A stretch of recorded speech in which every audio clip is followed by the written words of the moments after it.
ভেবে দেখো এখন, ওসপাকার যার জামতা, কার এত বড় বুকের পাটা যে তার বিরুদ্ধে দাঁড়াবে?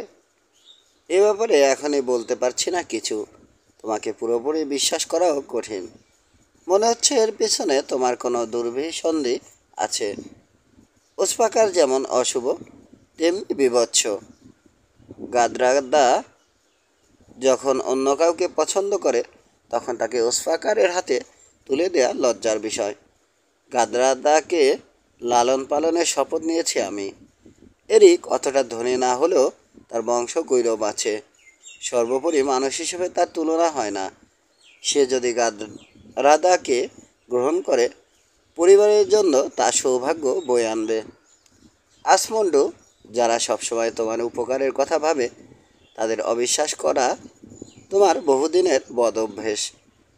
করো যা খুশি, তুলে দাও তোমার সম্পদ সামান্য এক কৃষকের হাতে, যেখানে আল্লেরাও তার জন্যে নিজেদের জমিদারি ছেড়ে দিতে প্রস্তুত।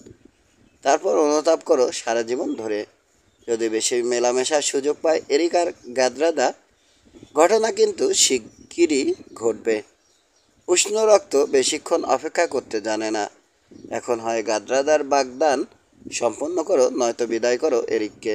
ব্যাস, আমার আর কিছু বলবার নেই। বড় বেশি কথা বলো তুমি। অপরাধ প্রমাণ না হলে কারো বিচার করা যায় না। তবু আগামীকাল আমার বাড়ি আসার ব্যাপারে সাবধান করে দেব এরিককে। তারপর ভাগ্যে যা আছে ঘটবে। এখন যাও, একটু শান্তিতে থাকতে দাও। বকবকানিতে মাথা ধরে গেছে। তোমার সবচেয়ে বড় দোষ হলো সামান্যতম সততাও তোমার নেই। কথা যেগুলো বললে তার বেশিরভাগ কি মিথ্যে। ভেবে পাচ্ছি না এ কাজের জন্যে ওসফাকার কত দিয়েছে তোমাকে। আজ রাতে সোনার তাগাটা তুমি হলে প্রত্যাখ্যান করতে না। সোনার লোভে জীবনে তুমি কী না করেছো। তোমার ভালোবাসার জন্যও অনেক কিছু করেছি আমি। এমনকি তোমার ঘৃণার জন্যও। হেসে উঠল গ্রোয়া হা হা করে। আর কোনো কথা হলো না দুজনের মধ্যে। পরদিন ভোরে উঠেই এরিককে জাগালো আসমন্ড। বলল তার সাথে একা একা সে কিছু কথা বলতে চায়। এরিক বাড়ির বাইরে ধূসর আলোয় দাঁড়িয়ে বলল আসমন্ড, এ কথা তোমাকে কে শিখিয়েছে যে চুমো খেলে তুষারপাতের সময় ঠান্ডার হাত থেকে রক্ষা পাওয়া যায়? এরিকের চোখ মুখ লাল হয়ে গেল। আমি এ কাজ করেছি, তাই বা কে জানালো আপনাকে? বরফ অনেক কিছুই গোপন করে সত্যি, কিন্তু এমন কিছু চোখ আছে যেগুলো বরফ ভেদ করেও দেখতে পায়। এখন একটা কথা শুনে রাখো, আমি তোমাকে পছন্দ করি ঠিকই, কিন্তু তাই বলে গাদ্রাদাকে তুমি পাবে না। গাদ্রাদা তোমার মতো কৃতিত্বহীন কৃষকের ধরাছোঁয়ার বাইরে। জীবনে আমি শুধু একটা জিনিসই চেয়েছি, বলল এরিক। সে হলো গাদ্রাদা। আজ আমি বিয়ের প্রস্তাব দেব ভাবছিলাম। প্রস্তাব দেওয়ার আগেই জবাব পেয়ে গেছো বাছা। আর যদি কখনো তোমাকে দেখি গাদ্রাদার সাথে, ওর ঠোঁটের পরিবর্তে আমার কুড়াল চুমো খাবে তোমাকে। কার কুঠার কাকে চুমো খেতে পারবে, সময়ই তা প্রমাণ করে দেবে। ঘোড়ার বাঁধন খোলার জন্যে ঘুরে দাঁড়ালো এরিক। হঠাৎ গাদ্রাদা এসে উপস্থিত হলো সেখানে। তাকে দেখেই ছলাৎ করে উঠল এরিকের বুকের রক্ত। শোনো গাদ্রাদা, বলল এরিক, তোমার বাবার আদেশ। আমাদের দুজনের আর কথা বলা চলবে না। এ আদেশ আমাদের জন্যে বড়ই অশুভ, বলল গাদ্রাদা। অশুভ হোক বা শুভ, চেঁচিয়ে উঠল আসমুন্ড। চুমো দেয়া দেই আর চলবে না। পাহাড়েও নয়, বাগানেও নয়। এখন বুঝতে পারছি, সত্যিই আমি শুনেছিলাম সোয়ানহিল্ডের গলা, বলল সে। মেয়ের সাথে বাবার সম্পর্ক ঠিক তেমন হওয়া উচিত, যেমন ঘাসের সাথে বাতাসের। তবে সূর্য এখন মেঘের আড়ালে। একদিন সে মেঘ কেটে যাবেই। ততদিন পর্যন্ত বিদায় এরিক। আপনি কি আর চান না, জানতে চাইল এরিক। ইউল ভোজে আমি যোগদান করি? রেগে গেল আসমন্ড। সোজা আঙুল নির্দেশ করল সে গোল্ডেন ফলের দিকে। মিদাল হপের পেছনে স্টোনফেল পাহাড়ের গা বেয়ে জলপ্রপাতটা নামছে বজ্রের শব্দ তুলে। গোল্ডেন ফলি আইসল্যান্ডের সবচেয়ে বড় জলপ্রপাত। কোলব্যাক থেকে একজন মানুষ দুটো পথ দিয়ে মিডাল হবে পৌঁছতে পারে, হয় কোলব্যাকের উপর দিয়ে ঘোড়া চলা পথ ধরে, নয়তো গোল্ডেন ফলের পাশ দিয়ে। তবে এ পথ ধরে কোনো দিন কেউ এসেছে বলে শুনিনি। ভোজে তোমার নিমন্ত্রণ রইল, যদি তুমি আসতে পারো গোল্ডেন ফলের পাশ দিয়ে। ওই পথে যদি রওনা দাও তুমি, দুটো কথা দিলাম আমি। পথটা যদি অতিক্রম করতে পারো, সাদর অভ্যর্থনা জানাবো তোমাকে। আর যদি তোমার মৃতদেহ পাওয়া যায় জলপ্রপাতের আশেপাশে, অষ্টক্রিয়া পালন করব যথাযোগ্য মর্যাদায়। কিন্তু যদি আসো অন্য পথ ধরে, আমার কৃতদাসেরা তোমাকে টুকরো টুকরো করে ফেলবে। দাড়িতে হাত বুলোতে বুলোতে হেসে উঠল আসমন্ডু। সম্ভবত ইউল ভোজে আপনার অতিথি হব, হেসে জবাব দিল এরিক। কিন্তু জলপ্রপাতের গর্জন শুনে আঁতকে উঠল গাদ্রাদা। না না, অযথা ডেকে এনো না নিজের মৃত্যু। ঘোড়া ছুটিয়ে বরফের আড়ালে অদৃশ্য হয়ে গেল এরিক।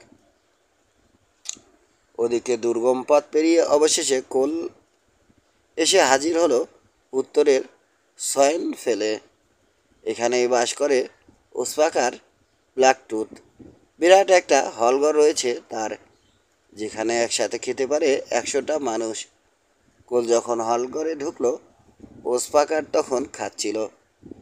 এত কুৎসিত লোক কোল জীবনে দেখেনি। বিশাল দেহি, কালো কুচকুচে চুল আর দাড়ি, সরু চোখ, ঘোড়ার মতো চোয়ালের হাড়। নিচের ঠোঁটের ফাঁক দিয়ে বেরিয়ে আছে বিরাট একটা কালো দাঁত।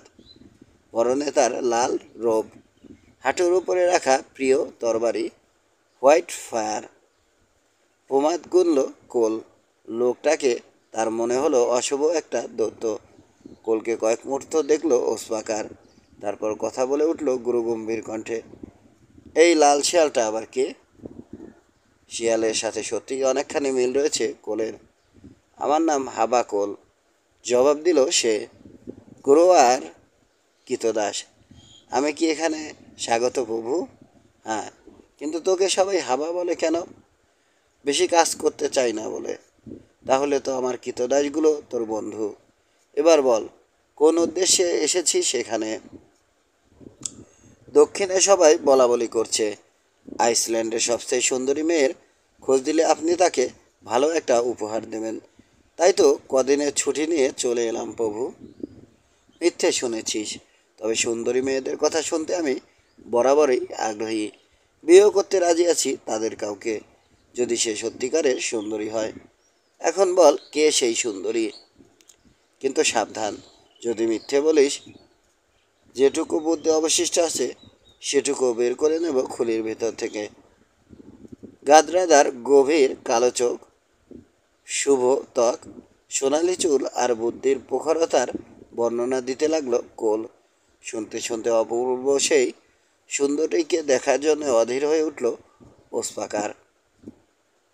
যে বর্ণনা দিলে বলল সে, মেয়েটি যদি তার অর্ধেক সুন্দরীও হয়, স্ত্রী হবে সে ওসপাকারের। আর যদি মিথ্যে বলিস, একটা প্রতারক কমিয়ে দেব আইসল্যান্ড থেকে। এই সময় হলঘরের একজন লোক সমর্থন জানালো কোলকে। গাদ্রাদাকে সে দেখেছে। আগামীকাল মিদাল হবে আমি একজন দূত পাঠাবো, বলল ওসপাকার। পুরোহিত আসমুন্ডকে জানাবো তার সাথে আমি দেখা করতে চাই ইউল ভোজের সময়। ওখানে গেলেই বুঝতে পারবো মেয়েটি সত্যিই সুন্দরী কিনা। আর কোল, বস বস তুই আমার কৃতদাসগুলোর সাথে। আর এই নে উপহার। লাল রোগটা খুলে কোলের উদ্দেশ্যে ছুড়ে দিল ওসপাকার। ধন্যবাদ, বলল কোল। মিদাল হবে যত তাড়াতাড়ি যেতে পারেন ততই মঙ্গল, কারণ সুগন্ধি ফুলের মৌমাছির অভাব হয় না। এরিক ব্রাইটিস নামের এক যুবক গাদ্রাদাকে ভালোবাসে। মনে হয় গাদ্রাদাও তাকে ভালোবাসে। এরিক শুধু সামান্য কৃষক, বয়স মাত্র 25। হো হো হো, হেসে উঠল ওসপাকার। আর আমার বয়স 45, কিন্তু বয়স বেশি বলে এই এরিক যেন আমার সাথে না লাগে। 2-3 দিন 2-3 দিনের মধ্যেই ওসপাকারের দূত পৌঁছলো মিডাল হবে। বিরাট এক ভোজের আয়োজন করতে লাগলো আসমুন্ডু। হাসিতে ভরপুর হলো সোয়ানহিল্ড, কিন্তু বুক কাঁপতে লাগলো গাদ্রাদার।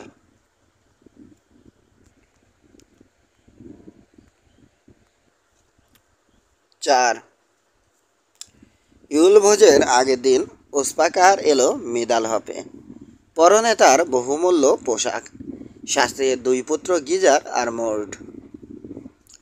তাদের পেছনে অনেক সশস্ত্র কৃতদাস আর বেতা। ওসপাকারকে এক নজর দেখেই ঘৃণা জন্মালো গাদ্রাদার। হবু বরকে কেমন লাগছে পাশ থেকে জানতে চাইল সোয়ানহিল্ড।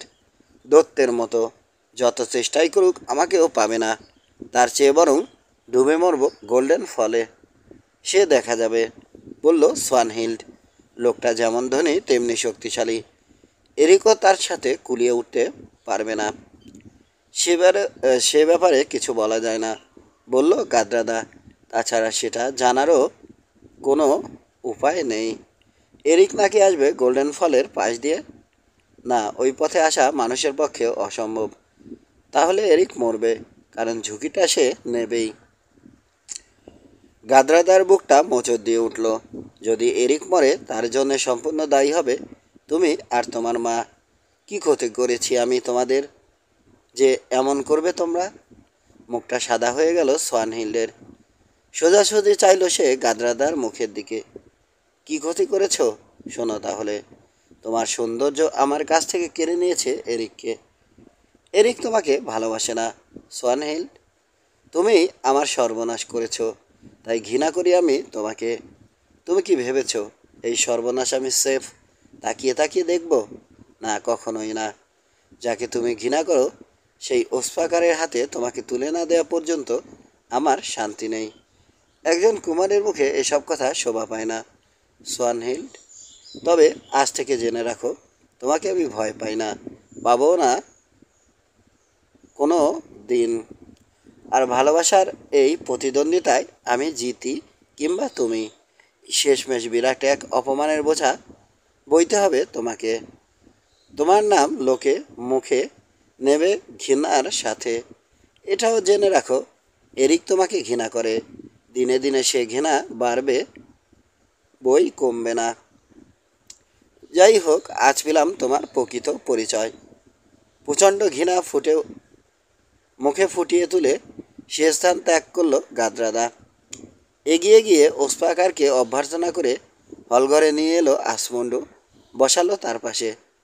ওসপাকারের কৃতদাসেরা আসমুন্ডুকে দিল বহুমূল্য সব উপহার। নৈশভোজের সময় হয়েছে। গাদ্রাদা এলো পেছনে পেছনে সোয়ানহিল্ড। গাদ্রাদার দিকে তাকিয়ে থাকতে থাকতে ওসপাকারের বিয়ের ইচ্ছেটা প্রবল হয়ে উঠল, কিন্তু গাদ্রাদা তার দিকে তাকিয়েও দেখল না। এটাই তাহলে তোমার সেই মেয়ে আসমুন্ডু, যার গল্প আমি শুনেছি? পৃথিবীতে এমন সুন্দরী বুঝি আর কখনো জন্মায়নি। ভোজ শুরু হলো। পাত্রের পর পাত্র এল পান করে চলল ওসপাকার, কিন্তু এক মুহূর্তের জন্যও তার চোখ সরল না গাদ্রাদার উপর থেকে। খুলে না বললেও তার মনের ইচ্ছেটা জানতে বাকি রইল না কারো। তার 2 পুত্র গিজার আর মোর্ডও তাকিয়ে রইল গাদ্রাদার দিকে। এত সুন্দরী তারা আগে কখনো দেখেনি। তবে গিজারের মনে হলো সোয়ানহিল্ডও কম সুন্দরী নয়। রাত গড়াতে গড়াতে অবশেষে এসে গেল ঘুমের সময়। ওই দিনই খামার থেকে ঘোড়ায় চড়ে এরিক এলো স্টোন ফেলে। কোলব্যাক থেকে স্টোনফল পর্যন্ত চলে গেছে খাড়া একটা শৈলশিরা, যার চূড়োয় আছড়ে পড়ে দুভাগ হয়ে যাচ্ছে গোল্ডেন রিভারের পানি। পূব দিকে প্রবাহিত ধারাটার নাম র্যান, পশ্চিম দিকেরটা ল্যাক্সা। এই নদী দুটো মিডালহফের উর্বরা সমভূমিটিকে বেড়ে দিয়ে অবশেষে গিয়ে পড়েছে সাগরে। গোল্ডেন রিভারের মাঝখানে মাথা উঁচিয়ে আছে বেশ কিছু পাথর। জায়গাটা শিপ স্যাডল নামে পরিচিত। শীতে এখানে বরফ জমে, কিন্তু জায়গাটা কখনোই পানির নিচে তলিয়ে যায় না। অশ্বক্ষুরাকৃতি জলপ্রপাতটা 30 ফ্যাদম গভীর। শিপ স্যাডলে একবার কোনো মতে পৌঁছাতে পারলে শক্তিধর একজন মানুষের পক্ষে পানিতে না ভিজেই 15 ফেদম পর্যন্ত নেমে যাওয়া সম্ভব।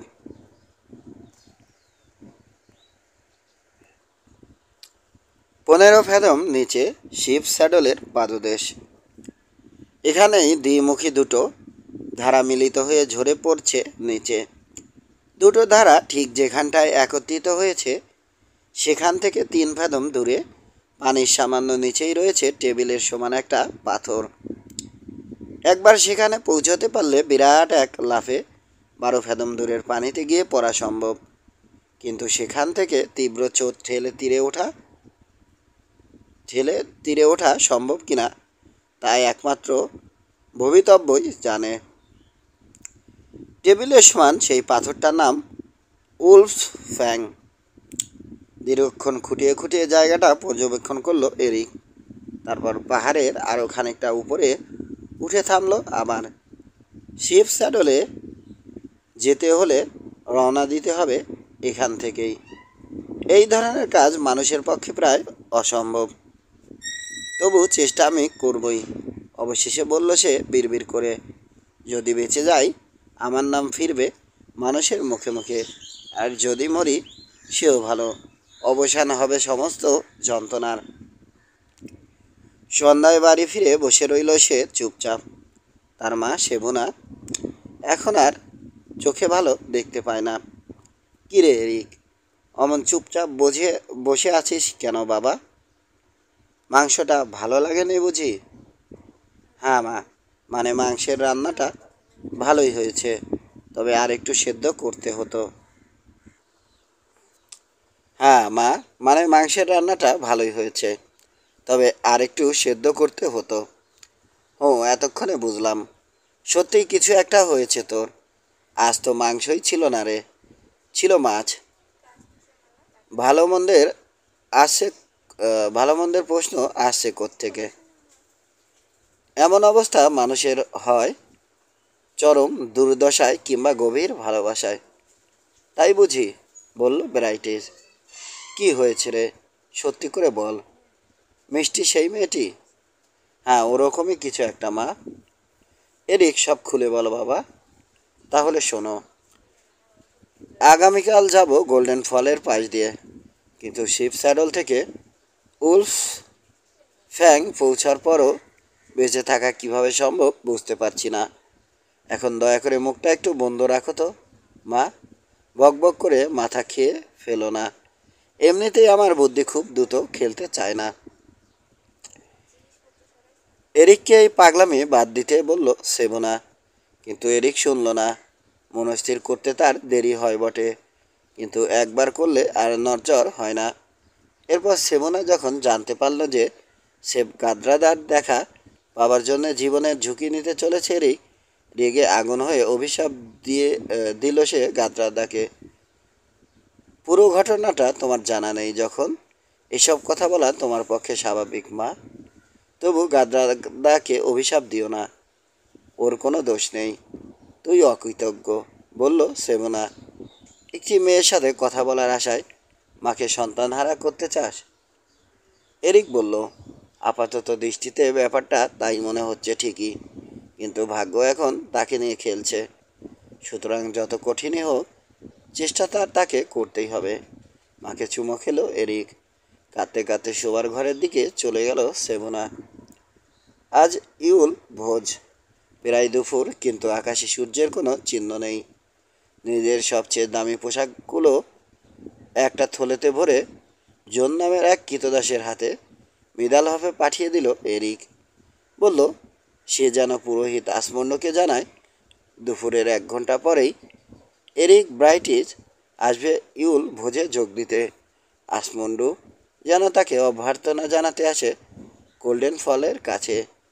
জন ভাবল ছেলেটা সত্যি পাগল হয়ে গেছে।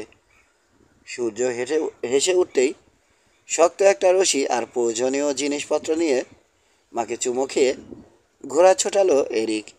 দেখতে দেখতে পৌঁছে গেল গোল্ডেন রিভারের কাছে। এখানে খানিকটা অপেক্ষা করলো এরিক। কিছুক্ষণের মধ্যেই দেখা গেল জনতার স্রোত এগিয়ে আসছে মিদালহব থেকে। গাদরাদা আর সোয়ানহিলকে চিনতে পারল এরিক। পানিতে ঝাঁপ দেওয়ার জন্য তৈরি হতে লাগলো সে। আকাশে ভাসছে উজ্জ্বল সূর্য, কিন্তু বাতাসে ভাসা বরফ তরবারি চালাচ্ছে এখনো। শিপ স্যাডেলে যেতে হলে পেরোতে হবে 30 ফেদম। মাঝপথের পাথরগুলো থেকে হাত ফসকে গেলে অনিবার্য মৃত্যু। হোসসহ ভেড়ার চামড়ার একজোড়া জুতো আর পাতলা একখানা মাত্র জামা পরে ঝাঁপিয়ে পড়ল এরিক। এত জোরে হাত চালাতে লাগলো সে, বরফ শীতল পানি তার উপর কোনো ক্রিয়াই করলো না।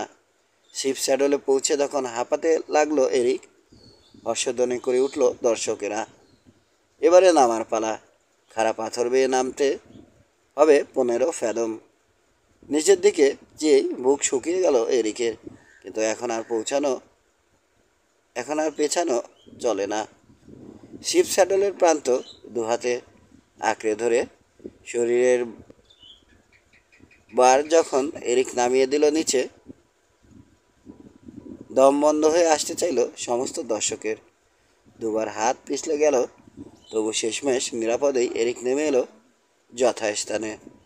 চিৎকার ছাড়ল উল্লাসিত দর্শক। দুটো চোতের মিলনের স্থানে যাবার সাথে সাথে গুরু হয়ে যাবে ও, বলল ওসপাকার। উলফ ফ্যাং, এ পৌঁছার সাধ্য নেই ওর। আর যদি পৌঁছো, উপরের পানিতে নামলেই ডুবে যাবে, তাতে কোনো সন্দেহ নেই, বলল আসমন্ডু। কিন্তু কথাটা ভাবতে খুব খারাপ লাগছে। আমার বিদ্রুপেই এমন ভয়ঙ্কর একটা অভিযানে নেমে পড়েছে সে। এরিক ব্রাইটেজের মতো একজন মানুষকে পরাজিত করা সত্যিই বড় কঠিন। কাগজের মতো সাদা হয়ে গেছে সোয়ানহিল্ডের মুখ। গাদরাদা বলল, যদি সাহস আর শক্তি ঠিকমতো সাহায্য করে, এরিক নিরাপদেই এপারে এসে পড়বে। তুমি একটা নির্বোধ, ফিসফিস করে বলল সোয়ানহিল্ড। সাহায্য করার প্রশ্ন আসছে কোত্থেকে? কোনো দৈত্য মারাত্মক ওই চোট পেরিয়ে আসতে পারবে না। ধরে নাও এরিক মারা গেছে, আর সে মৃত্যু তোমার প্রলোভনেই। মুখটা একটু সামনে রাখো, বলল গাদরাদা। কি ঘটবে কেউ জানে না। শিপ স্যাডলের পাদদেশে দাঁড়িয়ে রয়েছে এরিক। দুদিক থেকে এসে মিলিত হয়েছে পানির দুটো ধারা। ঝুঁকে পড়ে নিচের দিকে তাকালো এরিক। 3 ফেদম দূরে উলফ ফ্যাং সাথে আনা রশিটা শক্ত করে কোমরে বাঁধল সে। আরেক প্রান্ত বাঁধল বাঁকা একটা পাথরের খাঁজে। লাফ দিল এরিক শূন্যে। রশির হ্যাঁচ কাটানে মনে হলো কোমরটা ছিঁড়ে যাবে। পর মুহূর্তে সে গিয়ে পড়ল উলফ ফ্যাংয়ের উপর। পতনের ঝাঁকুনিতে পায়ের নিচে টলমল করে উঠল পাথরটা। কোনো মতে ভারসাম্য বজায় রেখে সোজা হয়ে দাঁড়ালো এরিক। জলপ্রপাতের গর্জন ছাপিয়ে শোনা গেল জনসাধারণের চিৎকার। আজ পর্যন্ত এখানে কোনো মানুষের পা পড়েনি। পানির লক্ষ লক্ষ রেণু ঝরে পড়ছে চারপাশে। তার ফাঁক দিয়ে গাদরাদার মুখটা এক ঝলক দেখতে পেল এরিক। পলকে সমস্ত ভয় উবে গেল। কোমর থেকে রশিটা খুলে মৃত্যুর সাথে পাঞ্জা লড়ার জন্য প্রস্তুত হলো সে। পানিতে ঝাঁপিয়ে পড়েই তলিয়ে গেল এরিক। বজ্রের গর্জন তুলে ছুটে চলেছে খরচতা পানি। আর দেখতে না ফেরে হাঁটু গেড়ে বসে পড়ল সোয়ানহিল্ড। সন্দেহ আর আতঙ্কে পাথরের মতো হয়ে গেল গাদরাদার মুখ। এই জলপ্রপাত থেকে আর উঠতে হচ্ছে না, মনে মনে ভাবল ওসপাকার। পতনের বেগে অনেক নিচে চলে গেল এরিক। তারপর ভেসে উঠতে লাগলো ধীরে ধীরে। একসময় মনে হলো ফুসফুসটা ফেটে যাবে। এরিক আর উঠবে না, বলল আসমুন্ডু। কথাটা শেষ হতে না হতেই সামনের দিকে নির্দেশ করলো গাদরাদা। সবাই দেখলো পানির উপর ভেসে উঠেছে সোনালি একগুচ্ছ চুল। মরিয়া হয়ে তীরে আসতে গিয়ে পাথরে ধাক্কা খেয়ে কপাল কেটে ফেলল এরিক।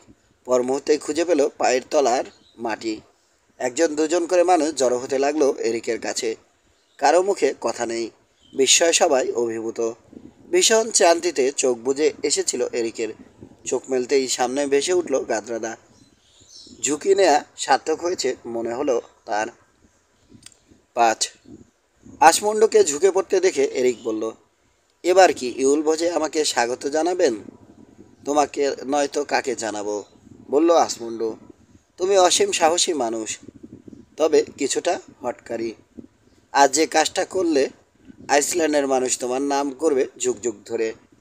একটু সরো বাবা, কাছে যেতে দাও, বলল গাদ্রাদা। ওর কপাল কেটে গেছে। রুমাল দিয়ে জায়গাটা বেঁধে দিল সে। তারপর নিজের দামি কোলকটা দিয়ে ঢেকে দিল এরিকের শরীর। এবারে সবাই এরিককে নিয়ে গেল হলে। সেখানে পোশাক পরিবর্তন করে বিশ্রাম নিতে লাগলো সে। জনকে ফেরত পাঠালো গোলব্যাকে। জন গিয়ে সেভনাকে জানাবে নিরাপদেই আছে এরিক। সারাদিনও শরীরে খুব একটা শক্তি পেল না সে। পানির সেই তীব্র গর্জনে যেন এখনো ভো ভো করছে কান। ওসপাকার আর গ্রোয়া মোটেই আনন্দিত হয়নি এই ঘটনায়, কিন্তু অন্য সবাই খুব খুশি হয়েছে, কারণ এরিক অত্যন্ত জনপ্রিয়। ওদিকে ভীষণ খারাপ সোয়ানহিল্ডের মন। এরিক তাকিয়েও দেখেনি তার দিকে। ভোজের সময় এসে গেল। প্রথা অনুসারে সবাই উপস্থিত হলো মন্দিরে। পবিত্র আগুন জ্বলছে বেদিতে। উৎসর্গের উদ্দেশ্যে রাখা হৃষ্টপুষ্ট ষাঁড়টাকে নিয়ে আসা হলো সেখানে। বলির কাজ সম্পন্ন করে একটা পাত্রে রক্ত ধরল পুরোহিত আচমণ্ড। দেবদেবীদের মূর্তিতে রক্ত ছিটালো সে। তারপর চর্বি লেপন করে অবশেষে মুছে দিল পরিষ্কার লিলেন দিয়ে। ষাঁড়ের মাংস রান্না হতেই শুরু হলো ভোজ। প্রচুর পরিমাণে মাংস খেয়ে এল আর মিট পান করে খুশি হয়ে উঠল সবাই, কিন্তু ওসপাকার খুশি নয়। সে লক্ষ্য করেছে গাদ্রাদার চোখ সারাক্ষণ এরিকের উপর। নিজের অজান্তেই তরবারির অর্ধেক টেনে বের করলো সে। হলের স্বল্প আলোতেও ঝিকমিকে উঠল হোয়াইট ফায়ার। তরবারিটা অপূর্ব ওসপাকার, বলল আসমুন্ডু, তবে এটা তরবারি বের করার জায়গা নয়। কোথায় পেয়েছো ওটা? আজকাল তো আর অমন তরবারি তৈরি করা হয় না। হ্যাঁ, পৃথিবীতে এমন এমন তরবারি আর একটাও নেই। এটা তৈরি করেছে বামনেরা। এটা যার হাতে থাকবে তার জয় সুনিশ্চিত। তরবারিটা রাজা ওডিনের, নাম হোয়াইট ফায়ার। নরওয়ে রাজা এরিকের স্মৃতিস্তম্ভ থেকে এটা উদ্ধার করে রালফ দ্য রেড তাকে হত্যা করে এটা লাভ করেন বাবা। উদ্ধার করে রালফ দ্য রেড তাকে হত্যা করে এটা লাভ করেন বাবা। হোয়াইট ফায়ার যে কত সেনাপতির জীবন নিয়েছে তার কোনো হিসেব নেই। জিনিসটা ভালো করে দেখো আসমুন্ডু। ওসপাকার তরবারিটা মাথার উপর তুলে ধরতে অবাক হয়ে গেল সবাই। হাতলটা সোনার, তাতে খচিত করা আছে মূল্যবান নীল পাথর। তরবারিটা বিরাট লম্বা, চওড়া ফলাটা এতই উজ্জ্বল যে বেশিক্ষণ তাকিয়ে থাকা যায় না। তরবারিটার পুরো দৈর্ঘ্য জুড়েই রনিক ভাষায় কি যেন সব লেখা। দারুণ অস্ত্র, বলল আসমুন্ডু। রনিকে কি লেখা আছে? জানি না, বোধ হয় কেউই জানে না। ভাষাটা প্রাচীন। আমি একটু দেখি, বলল গ্রোয়া। রনিক ভাষা আমার খুব ভালোভাবে জানা আছে। লেখাগুলো খুঁটিয়ে খুঁটিয়ে পরীক্ষা করে ভুরু কোচকালো গ্রোয়া। সত্যি বড় অদ্ভুত। কি লেখা আছে? জানতে চাইল আসমুন্ডু। লেখা আছে, অবশ্য পড়তে যদি আমার ভুল না হয়, আমার নাম হোয়াইট ফায়ার। বামনেরা আমাকে তৈরি করেছে। আমি ছিলাম ওডিনের তরবারি, আমি ছিলাম এরিকের তরবারি, এরিকের তরবারি হব আমি আবার। যেখানেই আমি যাব সে যাবে আমার পিছু পিছু। অবাক চোখে চোখ তুলে গাদ্রাদা তাকালো এরিকের দিকে। ব্যাপারটা লক্ষ্য করে ভীষণ রেগে গেল ওসপাকার। ওভাবে তাকিয়ে লাভ নেই কুমারী, বলল সে। হোয়াইট ফায়ার পাওয়ার সৌভাগ্য এই এরিকের হবে না, তবে হোয়াইট ফায়ারের ধার হয়তো সে অনুভব করতে পারবে। ঠোঁট কামড়াতে লাগলো গাদ্রাদা। রাগে চোখ মুখ লাল করে এরিক বলল, মেয়েলে উপহাস করা আপনার সাজে না। আপনি সাহসী এবং শক্তিশালী ঠিকই, তবে জেনে রাখুন আমিও কোনো কিছুকে ভয় পাই না। ধীরে বালক, ধীরে। জলপ্রপাত অতিক্রম করা আর আমার সাথে লড়ার মধ্যে রয়েছে দুস্তর ব্যবধান। বলো, কি খেলা খেলতে চাও তুমি ওসপাকারের সাথে? কুঠারবার বা তরবারি নিয়ে খেলতে পারি। ইচ্ছে করলে কুস্তিও লড়া যায়। যে জয়লাভ করবে হোয়াইট ফায়ার হবে তার। আমি বেঁচে থাকা পর্যন্ত মেডাল হবে কোনো রক্তপাত হতে দেব না, বলল আসমুন্ড। মুষ্টিযুদ্ধ করা বা কুস্তি, কিন্তু কোনো রকম অস্ত্র ব্যবহার করতে পারবে না। ক্রোধে উন্মত্ত উন্মত্ত ওসফাকার মুখ ভ্যাংচালো কুকুরের মতো। এই অঞ্চল জুড়ে কোনো মানুষ যাকে ঘাটাতে সাহস পায় না, তার সাথে কুস্তি লড়বে তুমি? বেশ, পবিত্র এই বেদির সামনে আমি কথা দিচ্ছি, জিতলে হোয়াইট ফায়ার পাবে তুমি, কিন্তু মহামূল্যবান ওই তরবারির বিপক্ষে তুমি কি বাজি ধরবে? বাড়ি জমি জমা বিক্রি করেও তো ওটার হাতলের মূল্য হবে না। আমি বাজি ধরছি আমার জীবন, বলল এরিক। হোয়াইট ফায়ার যদি না পাই, হোয়াইট ফায়ারই যেন আমার প্রাণ সংহার করে। না, এরকম বাজি আমি অনুমোদন করব না, বলল আসমুন্ড। অন্য কিছু বাজির কথা ভাবো ওসফাকার, নয়তো বাদ দাও লড়াই। বড় কালো দাঁতটা দিয়ে ঠোঁট কামড়ে ধরে কিছুক্ষণ চিন্তা করলো ওসফাকার, তারপর হেসে উঠে বলল, হোয়াইট ফায়ারের বিপক্ষে এরিক ব্রাইটিশ বাজি ধরুক তার ডান চোখ। যদি আমি জিতি, উপড়ে নেব চোখটা। এবার বলো বালক, লড়বে আমার সাথে? যদি সাহস না পাও, বাদ দাও লড়াই, কিন্তু আর কোনো বাজিতে আমি রাজি নই। চোখ আর অঙ্গ প্রত্যঙ্গ দারিদ্র্যের সম্পদ, বলল এরিক। বেশ, আমার ডান চোখই বাজি ধরছি। লড়াই হবে আগামীকাল, আর আগামীকাল থেকে লোকে তোমাকে ডাকবে এক চোখা এরিক নামে, বলল ওসপাকার। তার কয়েকজন কৃতদাস একথায় হেসে উঠল, আর কেউই হাসল না। বিদ্রুপটা কারোরই ভালো লাগেনি।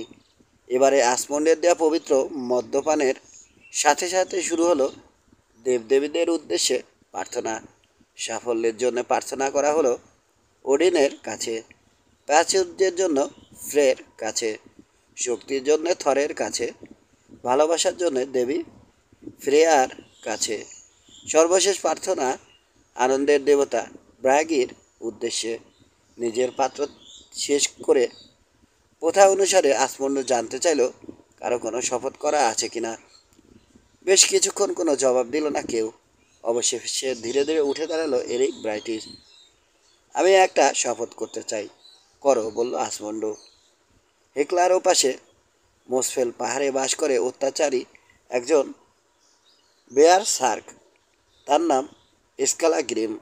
অনেক লোককে হত্যা করেছে সে, লুটতরাজ করেছে ধন সম্পদ।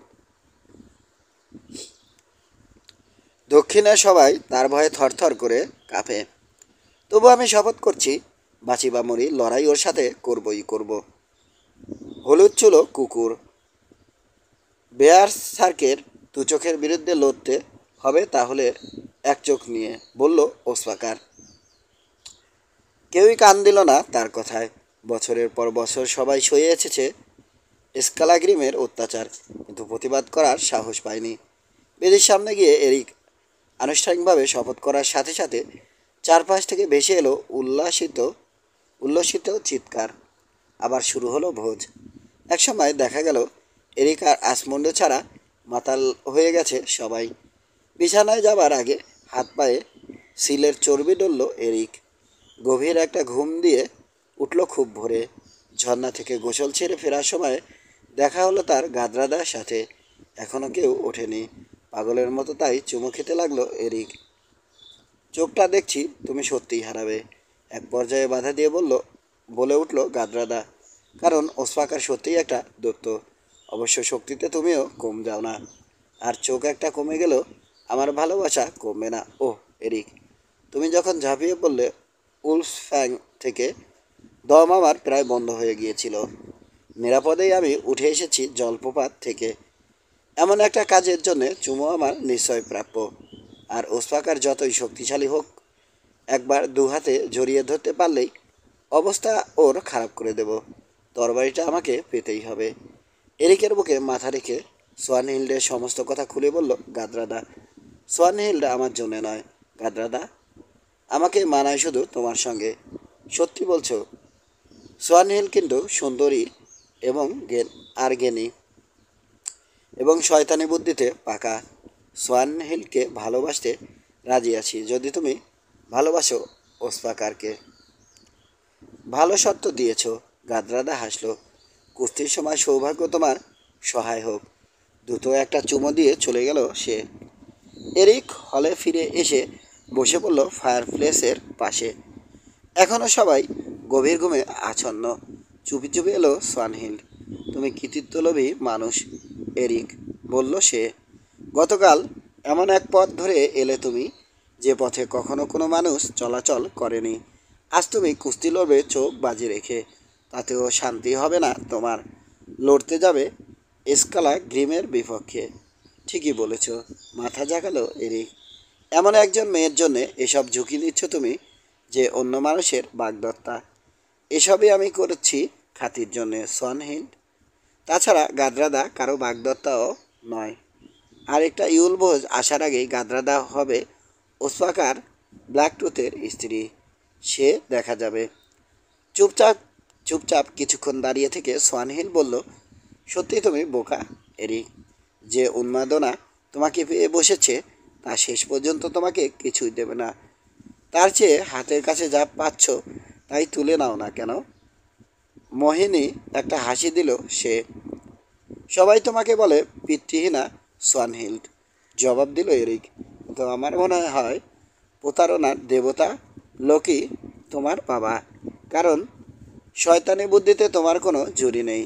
তোমার কার্যকলাপ জানতেও আমার আর বাকি নেই। একটা কথা জেনে রাখো, তোমার চক্রান্তে আমার আর গাদ্রাদার যদি মৃত্যুও হয়, অশুভ বুদ্ধি একদিন ডেকে আনবে তোমারই সর্বনাশ। সোয়ানহিল্ড হাসল। এখন যত ঘৃণাই করো, আমাকেই একসময় তোমার প্রিয় মনে হবে। হ্যাঁ, শপথ করছি এ ব্যাপারে। শপথ আরেকটা করছি, গাদ্রাদার সঙ্গে বিয়ে তোমার কখনোই হবে না। পাছে বেফাস কিছু বেরিয়ে যায় মুখ থেকে। সেজন্য এরিক কোনো কোনো জবাবই দিল না। নাস্তা করতে বসে সবাই শুরু করে দিল কুস্তির আলোচনা। খুব খারাপ হয়ে আছে ওসপাকারের মেজাজ। হোয়াইট ফায়ার তার সবচেয়ে প্রিয় জিনিস, অথচ ওটাই বাজি ধরে বসে আছে সে। এজন্যই লোকে বলে, বেশি এল পেটে পড়লে মানুষ আর মানুষ থাকে না। অবশ্য পরাজিত হবার ভয় তার নেই। আইসল্যান্ডের সেই সবচেয়ে শক্তিশালী মানুষ। তবু বাজি ধরাটা মোটেই উচিত হয়নি। এই জয় তার জন্য কী বই আনবে? গাদ্রাদার ঘৃণা। একটা চোখ নষ্ট হলে অসুন্দর হবে এরিক, কিন্তু তাতে তার লাভ কী? না, বাজি ধরাটা সত্যিই ভুল হয়েছে। এরিককে চোখে পড়তেই গলা চড়ালো ওসপাকার। এরিক, শুনে যাও। দুটো কানই খোলা, বলল এরিক। কথার ধরনে হো হো করে হেসে উঠল উপস্থিত সবাই। কথা কিভাবে বলতে হয় তাও জানো না দেখছি, গজগজ করতে লাগলো ওসপাকার। যাই হোক, শোনো, গত রাতে ঝোঁকের মাথায় আমি বাজি রেখেছি আমার বিখ্যাত তরবারি। তুমি তোমার চোখ। এখন যেই পরাজিত হই, ব্যাপারটা তার জন্য সুবিধের হবে না। তাই বলছিলাম, লড়াইটা বাদ দিলে কেমন হয়? খুব যদি ভয় পেয়ে থাকেন, সেক্ষেত্রে লড়াই বাদ দিতে পারি। তবে তরবারিটা আগে হস্তান্তর করুন। মাথায় আগুন ধরে গেল ওসপাকারের। চিৎকার করে সে বলল, কুস্তিতে জেতার আশা করছিস বুঝি? আগে মেরুদণ্ডটা ভেঙে ফেলবো তোর, তারপর উপড়ে নেব চোখটা। হয়তো নেবেন, জবাব দিল এরিক। কিন্তু বড় বড় কথা বললেই বড় কাজ করা যায় না। কৃতদাসেরা কোদাল নিয়ে এসে 2 রড, 1 রড 5.5 গজ মাপের একটা বৃত্তের বরফ পরিষ্কার করে তার উপর ছিটিয়ে দিল শুকনো বালি, যাতে প্রতিযোগীদের কেউ পা পিছলে পড়ে না যায়। গ্রোয়া এসে ওসপাকারকে ডেকে নিয়ে গেল একপাশে। শুনুন প্রভু, বলল সে, লড়াইটার কথা শোনার পর থেকেই মন আমার কু ডাকছে। যত শক্তিশালী আপনি হন, এরিকের বিরুদ্ধে জেতার সম্ভাবনা আপনার আছে বলে মনে হয় না। বড় কোনো প্রতিদ্বন্দ্বীর বিপক্ষে যে আজ পর্যন্ত লড়েনি, তার কাছে পরাজিত হলে কেলেঙ্কারি কাণ্ড হবে, বলল ওসপাকার। আর তার চেয়েও খারাপ হবে তরবারিটা হারানো। কোনো মূল্যেই আর পাওয়া যাবে না অমন একটা তরবারি। জয়ের ব্যবস্থা যদি নিশ্চিত করি, প্রভু কি দেবেন আমাকে? তার বিনিময়ে 200 রৌপ্য মুদ্রা। কোনো প্রশ্ন জিজ্ঞেস করবেন না। জয় হবে আপনার, জয় হবে আপনার। এরিক কোথায় যেন গেছে দেখে গ্রোয়া ডাকলো কোলকে। শোনো, বলল সে, ওই দেয়ালের পাশে আছে এরিক ব্রাইটিজের জুতো। তাড়াতাড়ি খানিকটা চর্বি এনে লাগিয়ে দে ওটার তলায়। তারপর আগুনের উপর কিছুক্ষণ ধরে রাখ, যাতে ভালোভাবে সেটে যায় চর্বিগুলো। জলদি, গোপনে করবি কাজটা, 20 পেন্স পাবি তাহলে। দাঁত বের করলো কোল। দ্রুত কাজ ছেড়ে জুতো রেখে দিল যথাস্থানে। প্রায় তখনই এলো এরিক। প্রস্তুত হলো জুতো পায়ে দিয়ে। সবাই ভিড় করে দাঁড়ালো রিংয়ের চারপাশে। মুখোমুখি দাঁড়িয়ে এরিক আর ওসপাকার। পশমি জার্কিন তাদের পরনে, পায়ে হোস শুদ্ধ ভেড়ার চামড়ার জুতো। সর্বসম্মতিক্রমে আসমন্ড সাব্যস্ত হলো লড়াইয়ের বিচারক। উভয় প্রতিদ্বন্দ্বীরই তাকে সম্পূর্ণ মেনে চলতে হবে। এরিক দাবি করলো হোয়াইট ফায়ার আসমন্ডের কাছে জমা দিতে হবে। ওসপাকার বলল জমা দিতে সে রাজি আছে, কিন্তু এরিককেও তাহলে তার চোখ জমা দিতে হবে। সব শুনে আসমন্ড বলল, এরিক যদি চোখ জমা দেয়, জয়লাভ করলো তার চোখ আমি আর ফিরিয়ে দিতে পারবো না, কিন্তু ওসপাকার জয়লাভ করলে তরবারি আমি সহজেই ফিরিয়ে দিতে পারবো। দর্শকেরা বলল উত্তম বিচার হয়েছে। এবারে নির্দিষ্ট করা হলো কুস্তির আইন কানুন। 3 রাউন্ড লড়বে এরিক আর ওসপাকার। প্রত্যেক রাউন্ডের মাঝে থাকবে 1000 সেকেন্ডের বিরতি। কেউ কাউকে আঘাত করতে পারবে না হাত, মাথা, কনুই, পা কিংবা হাঁটু দিয়ে। কোনো প্রতিদ্বন্দ্বী মাথা আর বুক দিয়ে মাটিতে লুটিয়ে না পড়া পর্যন্ত সেটা পতন বিবেচিত হবে না। আর যে দুবার পতিত হবে তাকে পরাজিত বলে ধরে নেওয়া হবে। গলা চড়িয়ে সবাইকে আইনগুলো শুনিয়ে দিল আসমন্ড। এরিক আর ওসপাকার বলল তারা এসব আইন মেনে চলবে। ছোট্ট একটা ছুরি বের করে গিজারকে দিল ওসপাকার। চোখের ভেতরে ছুরি ঢুকলে কেমন লাগে শিগগিরই তা জানতে পারবে হে ছোকরা, বলল সে। শিগগিরই আমরা অনেক কিছুই জানতে পারবো, জবাব দিল এরিক। রিংয়ে প্রবেশ করে 2 প্রতিদ্বন্দ্বী খুলে ফেলল জার্কিন। ওসপাকার সত্যিই একটা দৈত্য। প্রত্যেকটা অঙ্গ প্রত্যঙ্গই তার অস্বাভাবিক মোটা। হাত দুটো ঢাকা ছাগলের মতো লোমে, বাহুমূল বাহুমূল মেয়েদের উড়োর মতো মোটা। দৃষ্টি ওসপাকারের বেয়ার সার্কদের মতোই হিংস্র, কিন্তু নড়াচড়াটা বেশ ধীর। এবার সবাই তাকালো এরিকের দিকে। ওই দেখো, ব্ল্যান্ডার আর দত্ত, বলল সোয়ানহিল। উপস্থিত সবাই হেসে উঠল এ কথায়, কারণ দেবতাকুলে ব্ল্যান্ডার সৌন্দর্য চেষ্ট, তার পাশে একটা দত্ত যেমন কুৎসিত, এরিকের পাশে ওসপাকার যেন ঠিক তাই। এরিক ওসপাকারের চেয়ে আধ হাত লম্বা, বুকও বেশি চওড়া, তবু ওসপাকারের অঙ্গ প্রত্যঙ্গগুলোর তুলনায় সে যেন একটা বালক। আসমন্ড লড়াই শুরু করার সংকেত দেয়া মাত্র 2 প্রতিদ্বন্দ্বী বৃত্ত রচনা করতে লাগলো দুজনের চারপাশে। হঠাৎ ছুটে গিয়ে এরিকের কোমর জড়িয়ে ধরে তাকে শূন্যে তোলার চেষ্টা করলো ওসপাকার, কিন্তু পারল না। নিজেকে ছাড়ানোর জন্যে সামান্য সরে যেতেই হড়কে গেল এরিকের পা। আবার সরল সে, আবার হরকালো। তৃতীয়বার পা হরকাতেই ওসপাকার ঠেসে ধরল তাকে মাটির উপর। প্রথম রাউন্ডে জয়লাভ করলো ওসপাকার ব্ল্যাকটুথ। মনটা খারাপ হয়ে গেল গাদ্রাদার। দর্শকেরা বলাবলি করছে, লড়াইয়ের ফলাফল পরিষ্কার টের পাওয়া যাচ্ছে। বলেছিলাম না, মাথা জাগালো সোয়ানহিল। ওসপাকারের সাথে জয়লাভের সম্ভাবনা এরিকের নেই। লড়াই এখনো শেষ হয়নি, জবাব দিল গাদ্রাদা। এরিকের পা কিন্তু বড় অদ্ভুতভাবে পিছলে গেল। এরিক ব্যাপারটা কিছুই বুঝতে না পেরে হতভম্ব হয়ে বসে আছে বরফের উপর। পাশে গিয়ে ফিসফিস করে গাদ্রাদা বলল, অত চিন্তিত হবার কিছু নেই। লড়াইয়ের এখনও 2 রাউন্ড বাকি। মনে হয় কেউ আমাকে জাদু করেছে। এরিকের স্বর বিষণ্ণ, মাটির উপর পা থাকতেই চাইছে না। চোখ বন্ধ করে সামান্য ভাবল গাদ্রাদা, তারপর বলল, প্রতারণার সম্ভাবনা দেখতে পাচ্ছি। জুতো দুটো একবার পরীক্ষা করো তো। ফিতে খুলে জুতোর তলাটা এক নজর দেখেই চিৎকার করে উঠল এরিক। আমি ভেবেছিলাম এখানকার সবাই সম্মানের পাত্র, তাই তো বলি অত পা পিছলায় কেন?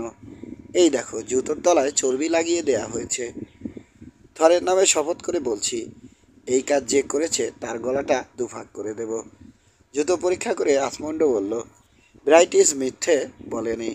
আমাদের মধ্যে একটা প্রতারক আছে।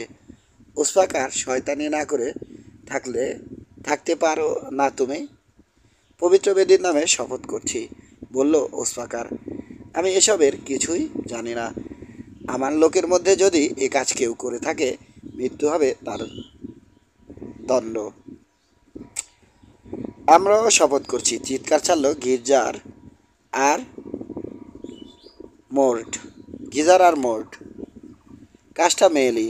গাদরাদা তাকালো সোয়ানহিল্ডের দিকে। এর পেছনে আমার কোনো হাত নেই, বলল সোয়ানহিল্ড। তাহলে নিশ্চয় তোমার মায়ের হাত আছে। উপস্থিত সমস্ত দর্শক জানালো, এ বড় লজ্জার কথা। লড়াই আবার নতুন করে শুরু হোক। 200 রৌপ্য মুদ্রার কথা ঘুরছে ওসফাকারের মাথায়। চারপাশে চোখ বুলিয়ে গ্রোয়াকে কোথাও দেখতে পেল না সে। তবু প্রতিবাদ জানালো দর্শকদের প্রস্তাবের। রাগের মাথায় চিৎকার করে এরিক বলল, নতুনভাবে শুরুর প্রয়োজন নেই। লড়াই যেমন চলছে তেমনি চলুক। সবাই ভাবলো এই পাগলামের কোনো মানে হয় না, কিন্তু আসমন্ড বলল, এরিকের কথা মতোই কাজ হবে। তবে মনে মনে প্রতিজ্ঞা করলো, পরাজিত হলেও ছেলেটার চোখ সে যে কোনো মূল্যে রক্ষা করবে। এবার ওসফাকারের মুখোমুখি হলো এরিক খালি পায়ে। কোমর জড়িয়ে ধরার জন্যে ছুটে এলো ওসফাকার। চট করে এরিক সরে গেল এক পাশে। তারপর দুজনকে জাপটে ধরে ঘুরতে লাগলো রিংয়ের মাঝখানে। হঠাৎ ইচ্ছে করে পড়ে গেল এরিক। ততক্ষণে তাকে পিষে ফেলার জন্যে পা তুলে এগিয়ে এলো ওসফাকার। পাটা ধরে একটা মোচড় দিতেই ওসফাকার লুটিয়ে পড়ল সশব্দে। এক মুহূর্ত নষ্ট না করে বুকের উপর চেপে বসলো এরিক। চেঁচিয়ে উঠল দর্শকেরা। সমতা এলো লড়াইয়ে। একটা কোলক গাদরা ছুঁড়ে দিল এরিকের কাঁধের উপর। চমৎকার লড়েছ, বলল সে। লড়াই এখনো শেষ হয়নি, বলল এরিক। আমি ওসফাকারকে কৌশলে ধরাশায়ী করেছি। এবার লড়াই হবে শক্তির। বিরতির পর শুরু হলো তৃতীয় রাউন্ড। 3বার ছুটে গেল ওসফাকার, 3বারই পাশ কাটালো এরিক। কিন্তু চতুর্থ প্রচেষ্টায় তাকে ধরে ফেলল ওসফাকার। এবার এরিকের শেষ, বলল সোয়ানহিল্ড। তীর এখনো ছোঁয়া হয়নি, জবাব দিল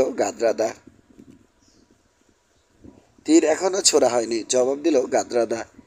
এরিককে মাটিতে ফেলে দেওয়ার আপ্রাণ চেষ্টা করলো ওসফাকার, কিন্তু কিছুতেই কিছু হলো না। ক্রোধে অন্ধ হয়ে শেষমেশ লাথি চালালো সে। ফেটে গেল এরিকের পায়ের পাতা। জঘন্য কাজ। চিৎকার ছাড়ল দর্শকেরা। বেদনায় নীল হয়ে গেল এরিকের মুখ। আবার তাকে ফিরে ফেলার চেষ্টা করতে লাগলো ওসফাকার, কিন্তু গাছের গায়ে লটকে থাকা লতার মতোই ঝুলে রইল এরিক। জয়ের কোনো সম্ভাবনা এরিকের নেই, বলল আসমুন্ডু। জয় উল্লাস শুরু করে দিয়েছে ওসফাকারের লোকেরা। কিন্তু চিৎকার করে গাদরাদা বলল, লাফিয়ে এক পাশে সরে যাও এরিক। কথাটা কানে যেতেই তীব্র একটা ঝাঁকুনি দিয়ে এরিক সরে গেল খানিকটা, কিন্তু সোজা হয়ে দাঁড়াতে না দাঁড়াতেই আবার তাকে জাপটে ধরল ওসফাকার। এবারেও সর্বশক্তি প্রয়োগ করে সে যখন ফেলতে পারল না এরিককে, কালো লম্বা দাঁতটা বসিয়ে দিল তার কাঁধে। রক্ত দেখার সাথে সাথে ভয়ঙ্কর একটা চিৎকার ছাড়ল এরিক। 100 হাতির শক্তি যেন ভর করলো তার উপর। একটা হাত উরু আরেকটা হাতের একটা হাত উরু আরেকটা পিঠের নিচে দিয়ে তোলার চেষ্টা করলো সে ওসফাকারকে। প্রথমবারে পারল না, দ্বিতীয়বারেও নয়, কিন্তু তৃতীয়বারের চেষ্টায় বিশাল দেহটা উঠে গেল তার মাথার উপর। সর্বশক্তি একত্র করে দেহটা এরিক ছুঁড়ে দিল শূন্যে। উড়ে গিয়ে সশব্দে পড়ল ওসফাকার। ব্ল্যাকটুথ হাঁটু পর্যন্ত গেঁথে গেল বরফের গভীরে। 6 মুহূর্তের জন্যে নেমে এলো গভীর স্তব্ধতা। ঘটনার আকস্মিকতায় হতবাক হয়ে গেছে সবাই। পরক্ষণে জয়ধ্বনি ভেসে এলো চারপাশ থেকে। সামান্য আচ্ছন্ন হয়ে পড়ল এরিক। আচরণটা কাটতেই দেখলো মোট ছুটে আসছে কুঠার উঁচিয়ে। বাবার অপ্রত্যাশিত পরাজয়ে মাথা খারাপ হয়ে গেছে তার। দ্রুত সরে গিয়েই কানের পাশে একটা ঘুষি লাগালো এরিক। হাত থেকে কুঠার ছুটে গেল, জ্ঞান হারিয়ে হুড়মুড় করে পড়ে গেল মোড়। এরিককে রক্ষার জন্যে চোখের পলকে তাকে ঘিরে দাঁড়ালো মিদাল হপের জনগণ। ওসপাকারের লোকেরাও দাঁত খিচোতে লাগলো। থামো থামো সবাই, চেঁচিয়ে উঠল আসমুন্ডু। শান্ত হলো দুপক্ষের লোক। এই সময় উঠে বসলো ওসপাকার। প্রচণ্ড ক্রোধে তার রক্তাক্ত মুখটা হয়ে উঠেছে ভূতের মতো। এরিকের দিকে তাকিয়ে গাদ্রাদার কানে কানে সোয়ানহিল বলল, এই মানুষ আমাদের দুজনেরই ভালোবাসা পাবার উপযুক্ত। হ্যাঁ, জবাব দিল গাদ্রাদা, সম্পূর্ণ উপযুক্ত। সর্বসমক্ষে এরিককে চুমো খেল আসমুন্ডু। প্রকৃতপক্ষে বলল সে, তুমি দক্ষিণের গর্ব। আমি ভবিষ্যৎবাণী করছি, এমন সব কাজ তুমি করবে যেগুলো আইসল্যান্ডের কেউ কখনো করেনি। কাপুরুষের মতো পায়ে লাথি মেরে নেকড়ের মতো কাঁধে কামড় দিয়েও ওসপাকার তোমাকে পরাজিত করতে পারেনি। এই নাও তরবারি, হোয়াইট ফায়ার পাবার তুমিই যোগ্য। বরফ দিয়ে ভুরুর রক্ত মুছে ফেলল এরিক। তারপর হোয়াইট ফায়ার কোষমুক্ত করে মাথার উপর 3 পাক ঘুরিয়ে গান ধরল একটা। গানের মাঝেই গাদ্রাদার পানি প্রার্থনা করল সে। গান শেষে আসমুন্ডের জবাব শোনার জন্য সবাই ঘুরে দাঁড়ালো তার দিকে। এরিক বলল, আসমুন্ডু, কথা দিচ্ছি, যেমন আচরণ তুমি এখন করছো তেমনটাই যদি বজায় থাকে, গাদ্রাদার বিয়ে আমি আর অন্য কারো সঙ্গেই দেব না। খুশি হলাম শুনে, বলল এরিক। 1 বছর পর তোমার প্রস্তাবের পুরো জবাব পাবে। অবশ্য ইতিমধ্যে, যদি না তোমার আচরণে পরিবর্তন হয়। সুখ ঝিকে উঠল গাদ্রাদার কালো চোখে। এবার তার দিকে ফিরে এরিক বলল, তোমার বাবার কথা শুনলে গাদ্রাদা, এবার উপস্থিত সবাইকে জানিয়ে দাও, স্বামী হিসেবে আমাকে গ্রহণ করতে রাজি আছো কিনা। এরিকের দিকে চাইল গাদ্রাদা। ধ্বনিত হলো তার সুমিষ্ট কণ্ঠ। আমি তোমাকে আগেও বলেছি, এখনো বলছি, যদি তুমি আমার প্রতি বিশ্বস্ত থাকো, আর বাবারও যদি এমনটাই ইচ্ছে, তোমাকে ছাড়া আর কাউকেই গ্রহণ করব না।